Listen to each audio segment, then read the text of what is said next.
전도서 1장 1절부터 11절까지 말씀을 봉독합니다. 다윗의 아들 예루살렘 왕 전도자의 말이다. 전도자가 말한다. 헛되고 헛되다. 헛되고 헛되다. 모든 것이 헛되다. 사람이 세상에서 아무리 수고한들 무슨 보람이 있는가? 한 세대가 가고 또 한 세대가 오지만 세상은 언제나 그대로다. 해는 여전히 뜨고 또 여전히 져서 제자리로 돌아가며 거기에서 다시 떠오른다. 바람은 남쪽으로 불다가 북쪽으로 돌이키며 이리 돌고 저리 돌다가 불던 곳으로 돌아간다. 모든 강물이 바다로 흘러가도 바다는 넘치지 않는다. 강들은 나온 곳으로 되돌아가 거기에서 다시 흘러내린다. 만물이 다 지쳐 있음을 사람이 말로 다 나타낼 수 없다. 눈은 보아도 만족하지 않으며 귀는 들어도 차지 않는다. 이미 있던 것이 훗날에 다시 있을 것이며 이미 일어났던 일이 훗날에 다시 일어날 것이다. 이 세상에 새 것이란 없다. 보아라, 이것이 바로 새 것이다 하고 말할 수 있는 것이 있는가? 그것은 이미 오래전부터 있던 것, 우리보다 앞서 있던 것이다. 지나간 세대는 잊혀지고 앞으로 올 세대도 그 다음 세대가 기억해 주지 않을 것이다. 아멘. 이것은 하나님의 말씀입니다. 오늘은 우리 교회의 추수감사주일입니다. 오늘은 구약성서의 절기들 가운데 초막절에서 추수감사주일의 의미를 찾아보고자 합니다. 구약성서에 수많은 절기들이 나오는데요. 그 가운데 유월절, 오순절, 초막절의 3대 절기가 있습니다. 그런데 사실은 초막절뿐 아니라 이 3대 절기가 모두 추수감사절의 의미를 가지고 있습니다.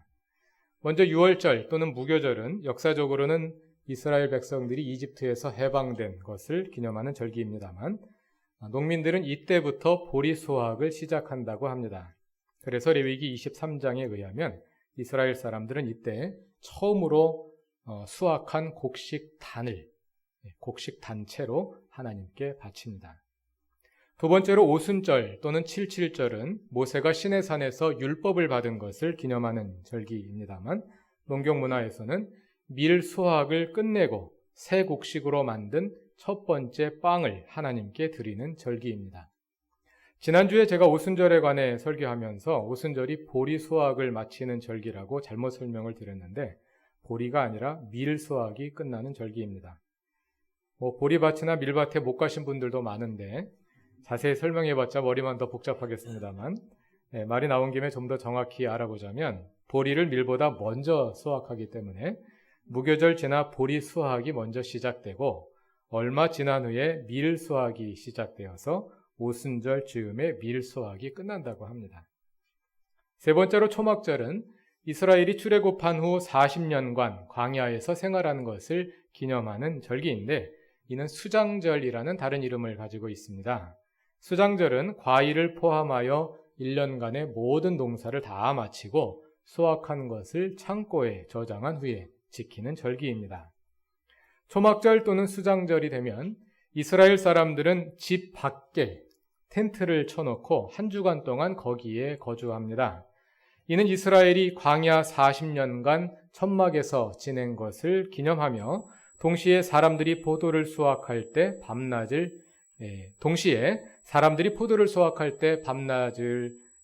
포도원에서 지냈기 때문에 그러한 풍습에서도 비롯되었을 것으로 생각됩니다. 초막절과 수장절, 가을에 찾아오기 때문에 시기적으로는 우리의 추석이나 추수감사주일에 가장 가까이 있는 절기가 초막절입니다. 그래서 오늘은 3대 절기 가운데서도 이 초막절에 초점을 맞추고 추수감사의 의미를 되짚어보고자 합니다. 초막절이 다가오면 유대인들은 집 울타리 안에 정원이나 옥상에 또는 도시에 사는 사람들은 아파트 베란다에 초막을 짓고 거기에 머물면서 음식을 먹고 기도하고 교제의 시간을 가진다고 합니다. 초막의 재료는 먼저 철제나 목재로 기둥을 세운 다음에 판자로 벽을 막고 지붕은 종려나무나 올리브나무 가지로 덮습니다. 전통적으로는 레위기 23장 40절 말씀에 따라 초막절 첫날에 아름다운 나무의 과실을 초막에 두고 종려나무 가지와 무성한 나무 가지와 갯버들 가지 이렇게 4가지를 가져다가 지붕 위와 주위를 장식했습니다. 이 네 가지 식물들이 초막절을 장식하는 식물들입니다. 유대인들은 이 네 가지를 다음과 같이 해석한다고 합니다. 첫째, 아름다운 나무 실과는 맛과 향이 있지요. 이것은 성경 말씀을 잘 알고 실천하는 사람을 상징한다. 이렇게 가르친다고 합니다. 둘째, 종려나무 열매는 맛은 있으나 향이 없는데 이는 성경은 잘 알지만 실천이 없는 사람들을 가르친다고 합니다. 세 번째, 무성한 나무 가지는 맛은 없지만 향은 있습니다. 이는 성경은 잘 모르지만 선을 행하는 사람들입니다. 네 번째, 갯벌들은 열매도 없고 향도 없는데 이는 성경도 모르고 선도 행하지 않는 사람들을 가르친다고 합니다. 너희는 그 가운데 어디 속하냐? 이렇게 물어보겠죠. 이렇게 가르치고 나서 이것이 이제 유대인들이 초막절을 지키는 풍습입니다. 초막절 기간 동안 낮에는 회당별로 초막절 행사가 진행되며 매일 저녁에는 가족별 행사가 이어집니다. 해가 지면 온 가족이 초막에 들어가서 둘러앉아 어른들은 아이들에게 이 절기에 관한 조상들의 이야기를 들려주고 성경을 함께 읽습니다. 초막절에 읽는 성경은 전도서입니다.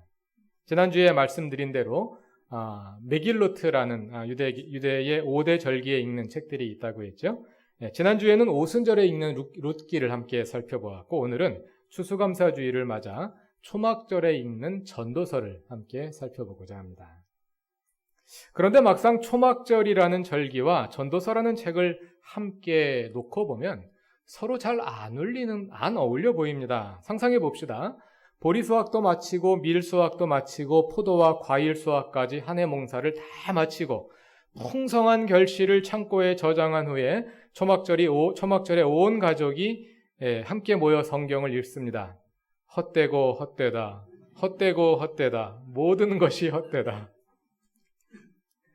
한 해 동안 하나님께서 햇빛을 비추어 주시고 비를 내려주시고 계절에 맞는 온도를 허락하셔서 농사를 잘 지어 풍성한 수확을 거두었으면 무엇보다 먼저 하나님께 감사를 드려야 하는 것 아닙니까? 감사가 기대되는 상황에서 모든 것이 헛되다니 그건 베풀어 주신 하나님의 은혜를 모르는 배은망덕한 태도가 아닐까요? 물론 이렇게 단순하게 반응할 일은 아닙니다.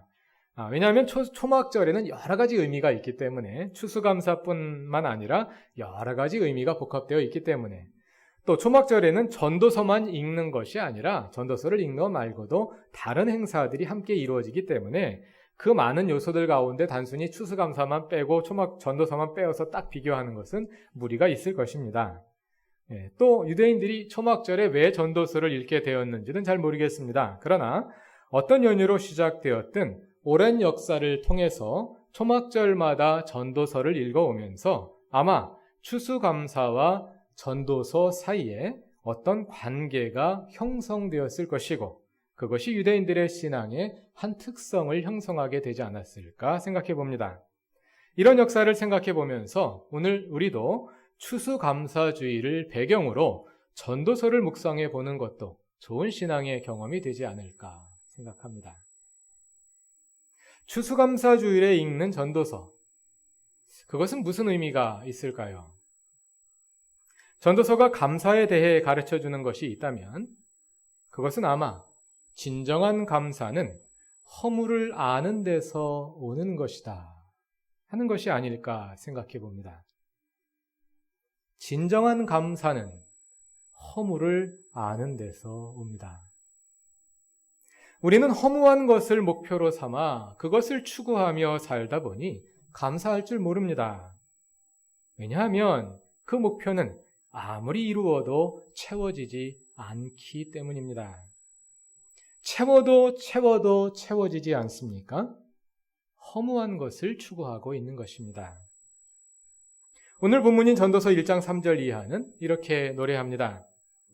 사람이 세상에서 아무리 수고한들 무슨 보람이 있는가? 한 세대가 가고 또 한 세대가 오지만 세상은 언제나 그대로다. 해는 여전히 뜨고 또 여전히 져서 제자리로 돌아가며 거기에서 다시 떠오른다. 바람은 남쪽으로 불다가 북쪽으로 돌이키며 이리 돌고 저리 돌다가 불던 곳으로 돌아간다. 모든 강물이 바다로 흘러가도 바다는 넘치지 않는다. 강들은 나온 곳으로 되돌아가 거기에서 다시 흘러내린다. 지난 한 해 동안 우리는 무엇을 추구하며 살았습니까? 무엇을 이루기 위해 우리는 잠을 설쳐가며 땀을 흘리며 그렇게도 열심히 달려왔습니까? 그렇게 해서 무엇이 달라졌습니까? 그렇게 해서 아침 해를 저녁 해로 놀려놓았지만 내일이면 그 해가 다시 아침을 비추고 있을 것이며 나의 온 힘을 다해 바람의 방향을 바꾸어 놓은 듯 했지만 그 바람은 이리 돌고 저리 돌다가 불던 곳으로 돌아갈 것입니다. 그래서 바다가 채워져 넘치지 않듯 허무한 것을 추구하는 우리의 욕망은 결코 채워지지 않을 것입니다. 채워지지 않으니 감사할 수도 없습니다. 결코 해결되지 않을 끊임없는 욕망의 갈증을 따라 사는 우리의 삶에 감사란 있을 수 없습니다. 그래서 허물을 알기 전 우리에게 진정한 감사란 없습니다. 얼마 전까지 개그 콘서트에 TV 프로그램 개그 콘서트에 감사합니다라는 코너가 있었습니다. 돈도 없는데 아들 녀석이 유학 보내달라 해서 너무 슬픈데 마누라도 따라간대. 감사합니다. 박사까지 하고 와라. 감사합니다. 배가 고픈데 돈이 없어서 된장찌개 하나 시켜 둘이 먹는데 친구 녀석 고기 낚아 짜증냈는데 다시 보니 된장 덩어리. 감사합니다. 여자친구가 신세경이랑 둘 중 누가 예쁘냐고 물어보는데 대답하기 곤란해서 난처했는데 물어보고 지도 웃네. 감사합니다. 스승의 날에 친구들이랑 초등학교 담임 선생님 찾아갔는데 나 혼자만 빈손이라 죄송했는데 선생님이 날 기억 못해. 감사합니다. 무려 10개월 동안 방영되며 어린아이들로부터 노인들에 이르기까지 모든 연령층에서 인기를 끌었던 코너였습니다. 남을 웃음거리로 만들거나 자학적인 행동으로 웃음을 유발하는 경우가 많은 현실에서 그게 아니라 감사라는 주제로 많은 사람에게 웃음을 선사한다는 점에서 참 신선한 시도였다고 생각되고 아마도 국민 정신 건강에 많은 유익을 끼치지 않았을까 생각을 합니다. 세상 모든 것에 감사한다는 말로 항상 이 코너는 시작되는데 세상 모든 것에 감사한다는 이 캐치프레이즈는 데살로니가 전서 5장 18절 범사에 감사라는 말씀에 대한 응답이라고 할 수 있습니다. 그런 점에서 이 프로는 기독교적이라 할 수 있고 성서의 정신을 비기독교인들을 대상으로 코미디의 세계에 잘 풀어냈다고 말할 수도 있을 것입니다. 그러나 기독교인들의 감사가 딱 그 수준에 머물면 안 됩니다. 어떤 신문 기자가 이 코너를 허무개그로 분류한 것을 보았습니다. 정말 감사할 일도 아니고 전혀 감사할 일이 아닌 일에도 감사하는 모습을 보임으로써 웃음을 자아내는 허무개그라는 것입니다. 그 기사를 읽으면서 어쩌면 우리 그리스도인들의 감사가 허무개그에 머물고 있지는 않은가 하는 생각을 해보았습니다. 마음속에는 전혀 감사한 마음이 일지 않는데 그래도 긍정적으로 생각하려고 노력하는 일종의 마인드 컨트롤입니다. 일종의 적극적 사고방식입니다. 그것을 꼭 부정적으로만 볼 것은 아닙니다. 왜냐하면 그것으로 우리의 감사가 시작되기도 하기 때문입니다. 그러나 매우 초보적인 수준의 감사이고 그 수준에 머물다 보면 우리의 감사가 허무개그를 벗어나지 못하게 됩니다. 허무개그 수준의 감사는 허무한 것에 감사하게 됩니다. 수입이 늘어나서 감사하고 성공해서 감사하고 이겨서 감사하고 얻어서 감사하는 것입니다. 다시 말씀드리지만 그 감사가 잘못된 것은 아닙니다. 그러나 그러한 감사는 오래가지 못합니다. 왜냐하면 그 감사의 조건은 곧 사라질 것이기 때문입니다. 수입이 늘어나도 그 풍족함은 곧 시들해질 것이고 성공했더라도 곧 부족함을 느낄 것이고 한번 이겼다고 영원한 승자가 되는 것은 아니며 얻은 것도 시간이 지나면 낡아지기 때문입니다. 그래서 진정한 감사는 허물을 직시하고 삶의 진정한 의미를 보는 데서 옵니다. 전도서 3장 1절 이하에서 전도자는 이렇게 말합니다. 모든 일에는 다 때가 있다. 세상에서 일어나는 일마다 알맞은 때가 있다. 태어날 때가 있고 죽을 때가 있다. 심을 때가 있고 뽑을 때가 있다. 죽일 때가 있고 살릴 때가 있다. 허물 때가 있고 세울 때가 있다. 울 때가 있고 웃을 때가 있다. 계속 이어지는 때에 관한 말씀의 핵심은 9절에 나옵니다. 사람이 애쓴다고 해서 이런 일에 무엇을 더 보탤 수 있는가? 모든 일이 때가 되어야 이루어지는 법인데 그 때를 정하는 것은 오직 하나님의 손에 달려있고 우리는 거기에 아무것도 보탤 수 없다는 것입니다. 그러므로 12절 이하에서 전도자는 이렇게 고백합니다. 3장 12절부터 14절 말씀을 다 같이 읽어보겠습니다. 3장 12절부터 14절 말씀입니다. 이제 나는 깨닫는다. 기쁘게 사는 것, 살면서 좋은 일을 하는 것, 사람에게 이보다 더 좋은 일이 무엇이랴. 사람이 먹을 수 있고 마실 수 있고 하는 일에 만족을 누릴 수 있다면 이것이야말로 하나님이 주신 은총이다. 이제 나는 알았다. 하나님이 하시는 모든 일은 언제나 한결같다. 거기에다가는 보탤 수도 없고 뺄 수도 없다.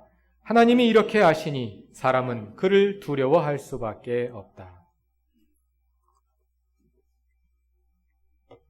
전도서의 핵심 메시지를 담고 있는 이 말씀의 교훈은 하나님의 손에 달려있는 일을 하나님께서 친히 하시도록 내어드리라는 것입니다. 그리고 우리는 우리의 본분을 다하라는 것입니다. 그리고 우리의 일상에서 일어나는 평범한 일들을 기뻐하라는 것입니다. 오늘 발간된 회지에 정현희 권사님이 쓰신 글 가운데 이런 내용이 나옵니다. 봄이 되면서 논뚝 밭뚝에 움이 트는 것은 모두가 봄을 맞는 사람의 먹거리다. 냉이, 쑥, 돌미나리, 돈나물, 쓴바귀, 민들레, 그리고 두릅과 취나물 등 얼마든지 있는 것이 나물이다. 나물을 뜯으면 그렇게 무심해진다. 그리고 흙이 밀어내는 나물을 손끝으로 뜯을 때 손끝은 흙을 숨쉬고 사람이 흙을 먹고 산다는 것을 실감하지 않을 수 없다. 저는 나물 뜯다가 손끝에 흙이 들어가면 그것 때문에 귀찮았는데 정 권사님은 손이 흙을 숨쉰다고 표현하시네요. 많이 깨달았습니다. 제가 하려는 말은 그건 아니고 이제부터입니다. 나무를 깰 때면 그렇게 많은 나무와 식물을 키우고 있는 흙이 정말 살아있다는 것을 배우게 된다. 내가 나물 캐는 것을 보고 조카 딸은 너무 비생산적이라고 흉을 보았다. 그래. 그렇다면 너희가 나물 캐는 시간을 아끼고 쪼개어서 생산하는 것이 무엇이지? 정 권사님의 글귀를 읽으며 전도서의 한 부분을 읽는 듯한 느낌을 받게 됩니다. 우리가 대단한 것을 생산하고 있는 것 같지만 흙이 나무를 키워내는 것에 비길만 할까요? 투병중에 계신 홍경숙 권사님과 이종원 집사님도 오늘 나오셔서 함께 감사의 예배를 드리십니다. 그동안 몸이 연약하여 다른 주일에는 오지 못하셨더라도 감사의 예배에는 빠질 수 없어서 오늘 그 몸을 이끌고 주님 앞에 나오셨습니다. 무엇이 이분들로 하여금 그렇게 감사하게 하는 걸까요? 투병 중에 허물을 알게 되니 더 감사한 마음이 불일듯 일어나게 되는 것이 아니겠습니까? 허물을 허물로 알고 삶의 진정한 의미를 직시하는 사람만이 진정으로 감사할 수 있습니다. 그래서 감사하는 사람은 허무한 것을 이루려고 추구하지 않습니다. 2장 3절 이하를 찾아서 다 같이 읽어보겠습니다. 3절 말씀을 같이 읽고요. 4절 이하는 길기 때문에 9절까지 11절까지 제가 혼자 읽겠습니다. 3절을 같이 읽습니다. 지혜를 갈망해온 나는 술로 내 육신을 즐겁게 하고 낙을 누려보려고 마음먹은 적도 있다. 참으로 어리석게도 이렇게 사는 것이 짧은 한평생을 가장 보람있게 사는 것이라고 생각하였다. 나는 여러 가지 큰 일을 성취하였다. 궁전도 지어보고 여러 곳에 포도원도 만들어 보았다. 나는 정원과 가수원을 만들고 거기에 온갖 과일나무도 심어보았다. 나무들이 자라나는 숲에 물을 대려고 여러 곳에 저수지도 만들어 보았다. 남녀 종들을 사들이기도 하고 집에서 씨종들을 태어나기도 하였다. 나는 또한 지금까지 예루살렘에 있던 어느 누구도 일찍이 그렇게 가져본 적이 없을 만큼 많은 소와 양 같은 가축들을 가져보았다. 은과 금, 임금들이 가지고 있던 여러 나라의 보물도 모아보았으며 남녀 가수들도 거느려 보았고 남자들이 좋아하는 처첩도 많이 거느려 보았다. 드디어 나는 일찍이 예루살렘에 사는 어느 누구보다도 더 큰 세력을 가진 사람이 되었다. 지혜가 늘 내 곁에서 나를 깨우쳐 주었다. 원하던 것을 나는 얻었다. 누리고 싶은 낙은 무엇이든 삼가지 않았다. 나는 하는 일마다 다 자랑스러웠다. 이것은 내가 수고하여 얻은 나의 몫인 셈이었다. 11절 다 같이 읽겠습니다. 그러나 내 손으로 성취한 모든 일과 이루려고 애쓴 나의 수고를 돌이켜보니 참으로 세상 모든 것이 헛되고 바람을 잡으려는 것과 같고 아무런 보람도 없는 것이다. 전도서가 허무주의를 담고 있다고 오해하기 쉽습니다. 그러나 전도서는 허무주의가 아닙니다. 전도서는 단지 허무한 것을 허무하다고 말하는 것뿐입니다. 허무한 것을 허무한 줄 모르고 거기에 삶의 의미가 있는 듯 그것을 잡으려고 평생을 허비하는 사람들을 향해 허무를 깨우쳐주는 것입니다. 유대인들이 초막절이 되면 집 밖으로 나가 마당에 초막을 짓고 일주간 거기에 거주하는 것은 바삐 달리던 일상을 잠시 멈추고 그 쳇바퀴에서 벗어나 쉬며 허무한 것을 허무한 것으로 인식하고 재확인하는 과정이었을 것입니다.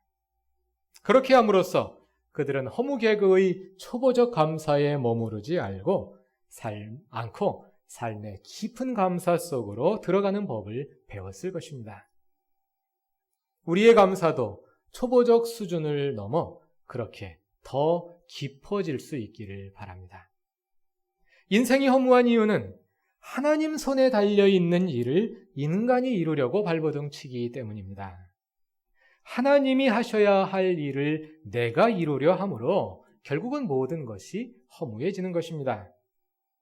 그 모든 것을 하나님께 내어드리고 허무한 것에 대한 추구를 그칠 때 우리는 허무의 늪에서 벗어날 수 있습니다.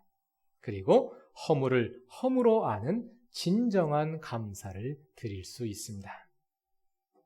이번 추수감사주일에 우리 그루터기의 모든 교우들에게 그러한 진정한 감사가 시작되고 또 넘치길 바랍니다. 다 같이 기도드리겠습니다. 하나님, 주님 손에 있는 일을 내가 이루려 하는 허무한 삶이 되지 않게 하옵소서. 허무한 성취를 삶의 목적으로 삼지 않게 하시고 주님 주신 작은 일상에 만족하고 감사하게 하옵소서. 오늘 추수감사주의를 보내며 전도서를 통해 주신 깨달음이 우리의 삶을 통해 구체화되게 하시고 하나님과 하나 된 우리의 존재로부터 깊이 우러나오는 감사가 우리의 삶에 가득하고 또 표출되게 하옵소서. 예수님의 이름으로 기도드립니다. 아멘.